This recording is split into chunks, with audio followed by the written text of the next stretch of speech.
ഇന്നത്തെ ഈ പാർട്ടിൽ എങ്ങനെയാണ് വിൻഡോസ് 10 ഓപ്പറേറ്റിംഗ് സിസ്റ്റത്തിൽ നിന്നും വിൻഡോസ് 11 ഓപ്പറേറ്റിംഗ് സിസ്റ്റത്തിലേക്ക് അപ്ഡേറ്റ് ചെയ്യുക എന്നത് നമുക്ക് പരിശോധിച്ച് നോക്കാം. ഞാൻ പറയാതെ തന്നെ നിങ്ങളിൽ പലർക്കും അറിയാവുന്ന കാര്യമാണ് 2021 ജൂൺ മാസം 24-ാം തീയതിയാണ് മൈക്രോസോഫ്റ്റ് കമ്പനി വിൻഡോസ് 11 എന്ന പുതിയ ഒരു ഓപ്പറേറ്റിംഗ് സിസ്റ്റം ലോഞ്ച് ചെയ്തിരിക്കുന്നത്. അതായത് വിൻഡോസ് 11ന്റെ ഒറിജിനൽ വേർഷൻ അല്ല ഇത്, ഒരു പ്രിവ്യൂ വേർഷൻ അല്ലെങ്കിൽ ഒരു ട്രയൽ എന്ന രീതിയിലാണ് ഈ പതിപ്പ് അവർ അവതരിപ്പിച്ചിരിക്കുന്നത്. പഴയ വേർഷനായ വിൻഡോസ് 10ൽ നിന്നും വളരെയധികം ആകർഷണീയമായ മാറ്റങ്ങളോട് കൂടി തന്നെയാണ് വിൻഡോസ് 11ന്റെ ഈ പുതിയ പതിപ്പ് മൈക്രോസോഫ്റ്റ് ഇൻട്രൊഡ്യൂസ് ചെയ്തിരിക്കുന്നത്. എല്ലാ പ്ലാറ്റ്ഫോമിലും എളുപ്പത്തിൽ ആക്സസ് ചെയ്യാൻ കഴിയുന്ന രീതിയിൽ തന്നെയാണ് ഈ വേർഷൻ അവർ ഇൻട്രൊഡ്യൂസ് ചെയ്തിരിക്കുന്നത്. വിൻഡോസ് 11ന്റെ ഇൻഡെപ്ത് കാര്യങ്ങളെക്കുറിച്ചൊന്നും നമ്മൾ ഇന്നത്തെ ഈ പാർട്ടിൽ കവർ ചെയ്യുന്നില്ല. ബിക്കോസ് വരുന്ന പാർട്ടുകളിൽ നമ്മൾ കൂടുതലും ഫോക്കസ് ചെയ്യുവാൻ പോകുന്നത് സെർവർ റിലേറ്റഡ് കാര്യങ്ങളായ active directory, group policy, DNS, DHCP, WDS, Hyper V, അത്തരത്തിലുള്ള ഒരുപാട് സെർവർ സൈഡ് വരുന്ന ടോപ്പിക്സുകളൊക്കെയാണ്. അപ്പോൾ ഇതിനെല്ലാം തന്നെ ക്ലയൻറ്റ് സൈഡിൽ നമ്മൾ യൂസ് ചെയ്യുവാൻ പോകുന്നത് ഈ വിൻഡോസ് 11 ഓപ്പറേറ്റിംഗ് സിസ്റ്റമാണ്. അതുകൊണ്ടാണ് ഇന്നത്തെ ഈ പാർട്ട് വിൻഡോസ് 11 ഇൻസ്റ്റലേഷന് വേണ്ടി ഞാൻ മാറ്റിവെക്കുന്നത്. വിൻഡോസ് 11ന്റെ ISO ഫയലെല്ലാം നിങ്ങൾക്ക് ഇൻ്റർനെറ്റിൽ നിന്ന് ലഭിക്കുന്നതാണ്. പക്ഷെ അത് എത്രത്തോളം അപ്ഡേറ്റഡ് ഫയലാണ് എന്നൊന്നും നമുക്ക് പറയുവാൻ സാധിക്കുന്നതല്ല. മാത്രവുമല്ല ഫ്യൂച്ചർ അപ്ഡേറ്റ്സുകൾ ഇത്തരം ISO ഫയലിൽ നിന്ന് ഇൻസ്റ്റാൾ ചെയ്യപ്പെട്ട ഓപ്പറേറ്റിംഗ് സിസ്റ്റത്തിന് ലഭിച്ചോളണമെന്നൊന്നുമില്ല. ഇനി അതല്ല, നിങ്ങളുടെ അടുത്ത് വിൻഡോസ് 10 ഓപ്പറേറ്റിംഗ് സിസ്റ്റം ഉണ്ടെങ്കിൽ ആ OSൽ നിന്ന് നമുക്ക് വിൻഡോസ് 11ലേക്ക് ഈസിയായി ഡയറക്റ്റ് അപ്ഡേറ്റ് ചെയ്യുവാനും കഴിയുന്നതാണ്. ശരി, അപ്പോൾ ഞാൻ അധികം ദീർഘിപ്പിക്കുന്നില്ല. എങ്ങനെയാണ് ഇതെല്ലാം ചെയ്യുക എന്നത് നോക്കാം. ഒരു പ്രാക്ടിക്കൽ പർപ്പസിന് വേണ്ടി അല്ലെങ്കിൽ ഒരു ടീച്ചിങ് പർപ്പസിന് വേണ്ടി ഞാൻ VMware വർക്ക് സ്റ്റേഷൻ്റെ അകത്താണ് ഒരു വിൻഡോസ് 10 OS ഇൻസ്റ്റാൾ ചെയ്തിരിക്കുന്നത്. ഇവിടെ എനിക്ക് ഹൈലൈറ്റ് ചെയ്ത് പറയുവാനുള്ള ഒരു കാര്യമെന്ന് പറയുന്നത്, നിങ്ങൾ പ്രൊഡക്ഷൻ എൻവയോൺമെൻറ്റിലോ അല്ലെങ്കിൽ നിങ്ങളുടെ പേഴ്സണൽ ലാപ്ടോപ്പിലോ അതുമല്ലെങ്കിൽ ഡെസ്ക്ടോപ്പിലോ ഈ വിൻഡോസ് 10 ടു വിൻഡോസ് 11 അപ്ഡേറ്റ് ചെയ്യാതിരിക്കുകയായിരിക്കും നല്ലത്. കാരണം ഞാൻ ആദ്യമേ പറഞ്ഞതുപോലെ മൈക്രോസോഫ്റ്റ് ഈ റിലീസ് ചെയ്തിരിക്കുന്നത് ഒരു പ്രിവ്യൂ വേർഷൻ മാത്രമാണ്. പഠന ആവശ്യങ്ങൾക്കോ അല്ലെങ്കിൽ മറ്റ് എന്തെങ്കിലും ടെസ്റ്റിംഗ് പർപ്പസസുകൾക്കോ വേണ്ടി മാത്രമേ ഇത്തരത്തിൽ വിൻഡോസ് 10ൽ നിന്നും വിൻഡോസ് 11ലേക്ക് കറൻ്റ്ലി നിങ്ങൾ അപ്ഡേറ്റ് ചെയ്യാവൂ. ശരി, ഇവിടെ കുറച്ച് ഫോൾഡേഴ്സുകളൊക്കെ ഞാൻ വിൻഡോസ് 10ൽ കീപ്പ് ചെയ്ത് വെച്ചിട്ടുണ്ട്. അതുപോലെ തന്നെ ഒരു WinRAR സോഫ്റ്റ്വെയറും ഇൻസ്റ്റാൾ ചെയ്തിട്ടുണ്ട്. വിൻഡോസ് 11ലേക്ക് അപ്ഡേറ്റ് ചെയ്ത് കഴിയുമ്പോൾ ഇതെല്ലാം നഷ്ടപ്പെടുമോ എന്ന് ചെക്ക് ചെയ്ത് നോക്കുവാൻ വേണ്ടിയാണ് ഇങ്ങനെ ഞാൻ ചെയ്തിരിക്കുന്നത്. അടുത്തതായി ഇവിടെ ഈ കാണുന്ന ദിസ് PC എന്നതിൽ റൈറ്റ് ക്ലിക്ക് ചെയ്ത് ഇവിടെ നിന്നും പ്രോപ്പർട്ടീസ് എടുക്കുകയാണ്. ഇപ്പോൾ ആ ഒരു സെറ്റിംഗ്സ് വിൻഡോ ഇവിടെ ഓപ്പണായി വന്നിട്ടുണ്ട്. മുകളിൽ നൽകിയിട്ടുണ്ട് your PC is monitored and protected. അതുപോലെ തന്നെ ഡിവൈസ് സ്പെസിഫിക്കേഷൻസ് എല്ലാം താഴെ നൽകിയിട്ടുണ്ട്. അതായത് എന്താണ് ഈ ഡിവൈസിൻ്റെ നെയിം, അതുപോലെ തന്നെ പ്രൊസസ്സർ എത്രയാണ്, മെമ്മറി എത്രയാണ് നമ്മൾ ഈ വിർച്വൽ മെഷീനിൽ അലോക്കേറ്റ് ചെയ്ത് നൽകിയിരിക്കുന്നത്, ഡിവൈസ് ID എന്താണ്, പ്രൊഡക്റ്റ് ID എന്താണ്, ഏത് ആർക്കിടെക്ചറിലുള്ള ഒരു ഓപ്പറേറ്റിംഗ് സിസ്റ്റമാണ് നമ്മൾ ഇൻസ്റ്റാൾ ചെയ്തിരിക്കുന്നത്. അത്തരത്തിലുള്ള ഇൻഫർമേഷൻസുകൾ ഇവിടെ ഡിവൈസ് സ്പെസിഫിക്കേഷൻസ് എന്നതിൽ നിന്നും നമുക്ക് മനസ്സിലാക്കുവാൻ സാധിക്കുന്നതാണ്. സ്വല്പം താഴേക്ക് നോക്കിക്കഴിഞ്ഞാൽ വിൻഡോസ് സ്പെസിഫിക്കേഷൻസ് എന്ന് കാണാം. അതായത് ഈ ഒരു ഓപ്പറേറ്റിംഗ് സിസ്റ്റം ഏതാണ്, അതായത് ഏത് എഡിഷനാണ് ഈ ഒരു ഓപ്പറേറ്റിംഗ് സിസ്റ്റം, ഏത് വേർഷനാണ്, എന്നാണ് ഈ ഓപ്പറേറ്റിംഗ് സിസ്റ്റം ഇൻസ്റ്റാൾ ചെയ്തിരിക്കുന്നത്, ഈ ഒരു ഓപ്പറേറ്റിംഗ് സിസ്റ്റത്തിൻ്റെ ബിൽഡ് നമ്പർ എത്രയാണ്, അത്തരത്തിലുള്ള കാര്യങ്ങളെല്ലാം ഇവിടെ വിൻഡോസ് സ്പെസിഫിക്കേഷൻസ് എന്ന ഭാഗത്തു നിന്ന് നമുക്ക് മനസ്സിലാക്കുവാൻ കഴിയുന്നതാണ്. ശരി, അടുത്തതായി ഈ ലെഫ്റ്റ് സൈഡിൽ കാണുന്ന സെർച്ചിൽ ക്ലിക്ക് ചെയ്ത് ഇവിടെ വിൻഡോസ് അപ്ഡേറ്റ്സ് എന്ന് ടൈപ്പ് ചെയ്യുന്നു. ഇപ്പോൾ താഴെ ചെക്ക് ഫോർ അപ്ഡേറ്റ്സ് എന്ന് കാണാം അല്ലേ. ഞാൻ എന്ത് ചെയ്യുന്നു, ഇതിലൊന്ന് ക്ലിക്ക് ചെയ്യുകയാണ്. ഇപ്പോൾ വിൻഡോസ് അപ്ഡേറ്റ് ചെയ്യുവാനുള്ള ആ പേജ് ഓപ്പണായി വന്നിട്ടുണ്ട്. ഇവിടെ പെൻഡിങ് ആയി ഏതെങ്കിലും അപ്ഡേഷൻസ് ഉണ്ടെങ്കിൽ അതെല്ലാം നിങ്ങൾ കംപ്ലീറ്റ് ചെയ്യുക. ഇവിടുത്തെ കേസിൽ ഇവിടെ എന്താണ് കാണിക്കുന്നത്, you are up to date എന്ന് ഷോ ചെയ്യുന്നുണ്ട്. അതായത് ഈ വിൻഡോസ് 10 എന്ന ഓപ്പറേറ്റിംഗ് സിസ്റ്റം കംപ്ലീറ്റ്ലി, അതായത് ഫുൾ അപ്ഡേറ്റഡ് ആണ്. സോ ഇനി ഞാൻ എന്ത് ചെയ്യുന്നു, ഈ താഴെയുള്ള വിൻഡോസ് ഇൻസൈഡർ പ്രോഗ്രാം എന്നതിലൊന്ന് ക്ലിക്ക് ചെയ്യുന്നു. ഇപ്പോൾ ഇവിടെ കാണിക്കുന്നുണ്ട് join the Windows insider program to get preview builds of Windows 10. അതായത് നമ്മൾ ഈ ഇൻസൈഡർ പ്രോഗ്രാമിൽ ജോയിൻ ചെയ്യണം, എന്നാൽ മാത്രമേ പുതിയ അപ്ഡേറ്റ്സുകൾ നമുക്ക് ലഭിക്കുകയുള്ളൂ. സോ ഞാൻ എന്ത് ചെയ്യുന്നു, ഈ ഗെറ്റ് സ്റ്റാർട്ടഡ് എന്നതിൽ ക്ലിക്ക് ചെയ്യുന്നു. ഇപ്പോൾ pick an account to get started എന്ന് വന്നിട്ടുണ്ട്. അതായത് ഇവിടെ ഒരു ഇമെയിൽ ID നമ്മൾ കൊടുക്കേണ്ടതുണ്ട്.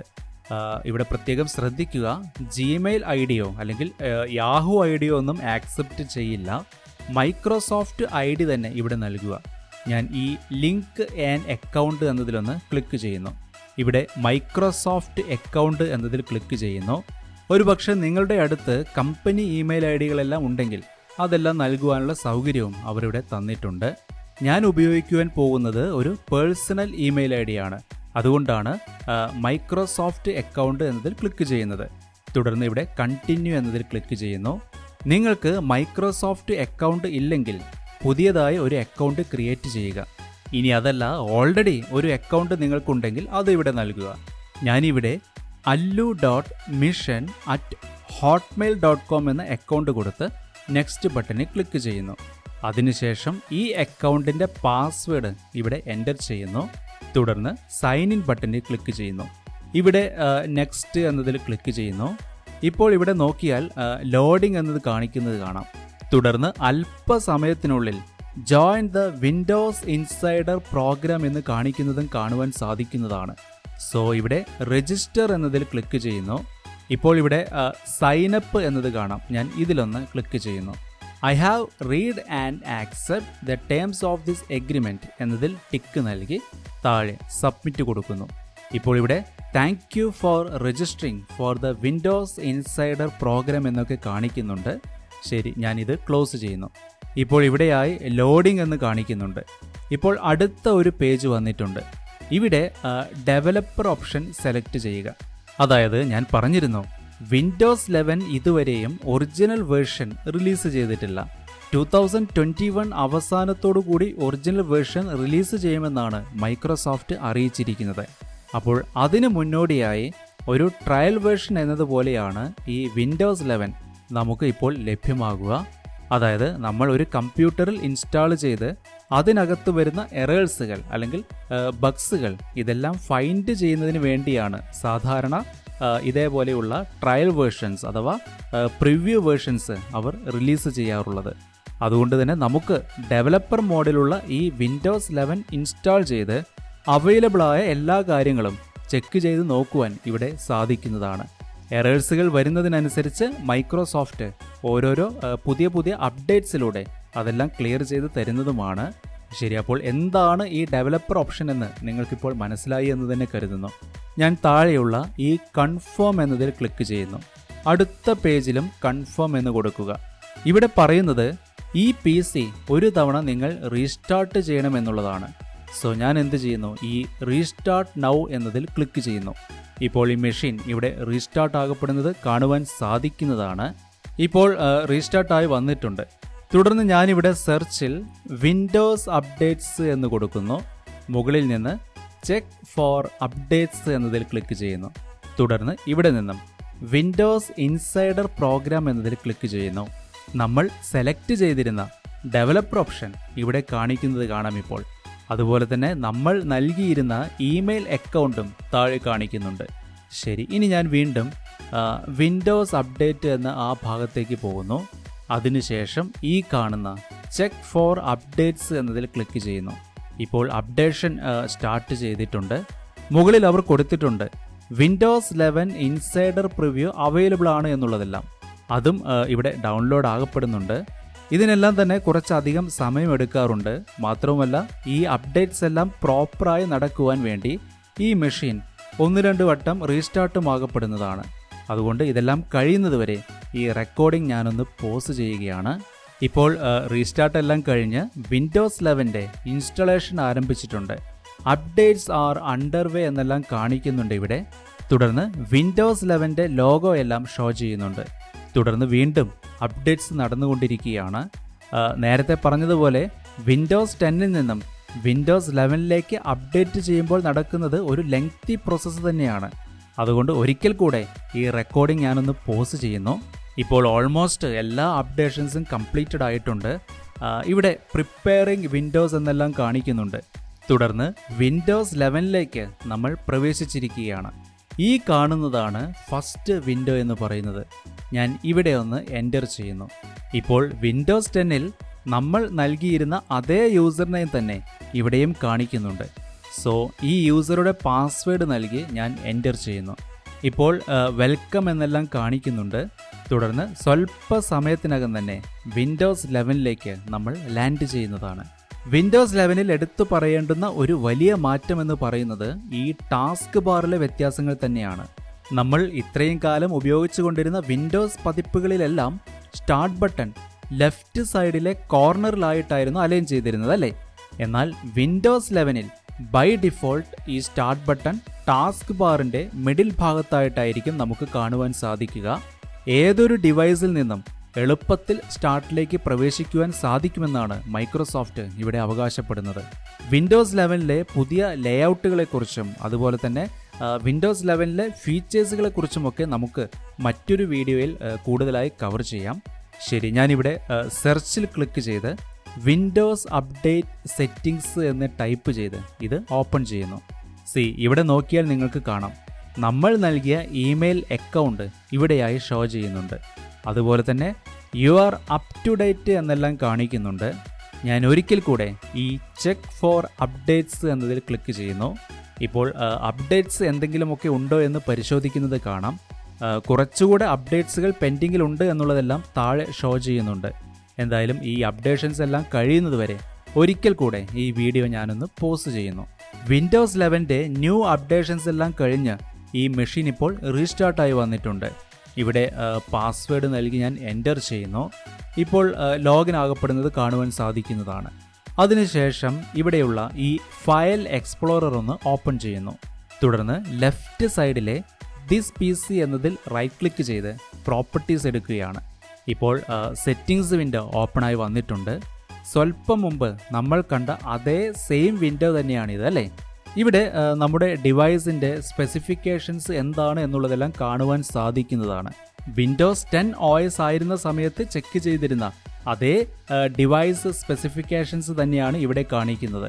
ഡിവൈസ് നെയിം എന്താണ്, അതുപോലെ തന്നെ പ്രൊസസ്സർ എത്രയാണ്, മെമ്മറി എത്രയാണ്, device ID, product ID, system type, ഇത്തരത്തിലുള്ള എല്ലാ കാര്യങ്ങളും ഇവിടെ കാണിക്കുന്നുണ്ട്.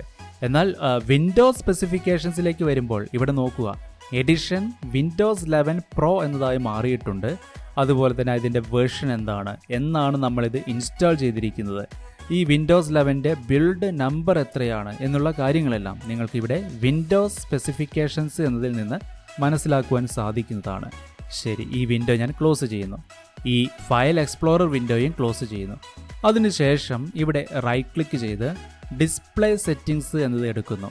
സിസ്റ്റം റിലേറ്റഡ് ഒത്തിരി സെറ്റിംഗ്സുകൾ നിങ്ങൾക്കിവിടെ കാണുവാൻ സാധിക്കുന്നുണ്ട്. Display settings, sound settings, notification, storage, network settings, ഇത്തരത്തിൽ ഒരുപാട് സെറ്റിംഗ്സുകൾ നിങ്ങൾക്ക് ഇവിടെ നിന്ന് ഫൈൻഡ് ചെയ്യുവാൻ കഴിയുന്നതാണ്. ശരി, ഞാൻ ഈ വിൻഡോയും ക്ലോസ് ചെയ്യുന്നു. തുടർന്ന് ഒരിക്കൽ കൂടെ ഇവിടെ റൈറ്റ് ക്ലിക്ക് ചെയ്യുന്നു. അതിനുശേഷം പേഴ്സണലൈസ് എന്നത് എടുക്കുകയാണ്. ഇവിടെ നിന്നുകൊണ്ട് നിങ്ങൾക്ക് വാൾപേപ്പർ ചേഞ്ച് ചെയ്യാം, അതുപോലെ തന്നെ ബാക്ക്ഗ്രൗണ്ട് ചേഞ്ച് ചെയ്യാം, കളർ ചേഞ്ച് ചെയ്യാം, തീംസിൽ വ്യത്യാസങ്ങളെല്ലാം വരുത്താം. അത്തരത്തിലുള്ള എല്ലാ കാര്യങ്ങളും ഇവിടെ നിന്നുകൊണ്ട് നമുക്ക് ചെയ്യുവാൻ കഴിയുന്നതാണ്. അപ്പോൾ ഇന്നത്തെ ഈ ക്ലാസ്സിൽ നമ്മൾ ഫോക്കസ് ചെയ്തത് കറൻ്റ്ലി എങ്ങനെയാണ് ഒരു വിൻഡോസ് 10 ഓപ്പറേറ്റിംഗ് സിസ്റ്റത്തിൽ നിന്നും വിൻഡോസ് 11ലേക്ക് അപ്ഡേറ്റ് ചെയ്യുക എന്നതിനെക്കുറിച്ചിട്ടുള്ള ബേസിക് ആയ കാര്യങ്ങൾ മാത്രമാണ്. ഒരിക്കൽ കൂടെ ഞാൻ ഓർമ്മിപ്പിക്കുന്നു, നമ്മളിപ്പോൾ ഇൻസ്റ്റാൾ ചെയ്തത് ഇൻസ്റ്റാൾ ചെയ്യുക എന്നതല്ല പറയുക, അപ്ഡേറ്റ് ചെയ്യുക എന്നതാണ് പറയുക. അതായത് വിൻഡോസ് 10 ഓപ്പറേറ്റിംഗ് സിസ്റ്റത്തിൽ നിന്നും വിൻഡോസ് 11 ഓപ്പറേറ്റിംഗ് സിസ്റ്റത്തിലേക്ക് നമ്മൾ അപ്ഡേറ്റ് ചെയ്ത് കഴിഞ്ഞു. കമ്പനികൾക്കകത്തെ മെഷീൻസുകളിലോ അതുപോലെ തന്നെ നിങ്ങളുടെ ലാപ്ടോപ്സിലോ അതുമല്ലെങ്കിൽ ഡെസ്ക്ടോപ്പിലോ ഈ ഒരു ഓപ്പറേറ്റിംഗ് സിസ്റ്റം ഡയറക്റ്റ് ഇൻസ്റ്റാൾ ചെയ്യാതെ ഇരിക്കുകയായിരിക്കും നല്ലത്. ബിക്കോസ് ഞാൻ പറഞ്ഞിരുന്നു, ഇതൊരു പ്രിവ്യൂ വേർഷൻ മാത്രമാണ്. സ്റ്റേബിളായ വേർഷൻ അല്ലെങ്കിൽ വിൻഡോസ് 11ൻ്റെ ഒറിജിനൽ വേർഷൻ മൈക്രോസോഫ്റ്റ് ഇതുവരെയും റിലീസ് ചെയ്തിട്ടില്ല. അതുകൊണ്ട് തന്നെ എറേഴ്സുകൾ വരുവാനും ബഗ്സുകൾ ഉണ്ടാകുവാനും നിങ്ങൾ ചെയ്തുകൊണ്ടിരിക്കുന്ന ഫയൽസുകൾ ഏതെങ്കിലും രീതിയിലൊക്കെ ക്രാഷായി പോകുവാനുള്ള ചാൻസസ് ഒക്കെ വളരെയധികം കൂടുതലാണ്. അതുകൊണ്ട് ടെസ്റ്റിംഗ് പർപ്പസ് എന്ന രീതിയിൽ അല്ലെങ്കിൽ പ്രാക്ടിക്കൽ ചെയ്യുവാൻ എന്ന രീതിയിൽ മാത്രമേ വിൻഡോസ് 11 ഇപ്പോൾ നിങ്ങൾ യൂസ് ചെയ്യാവൂ.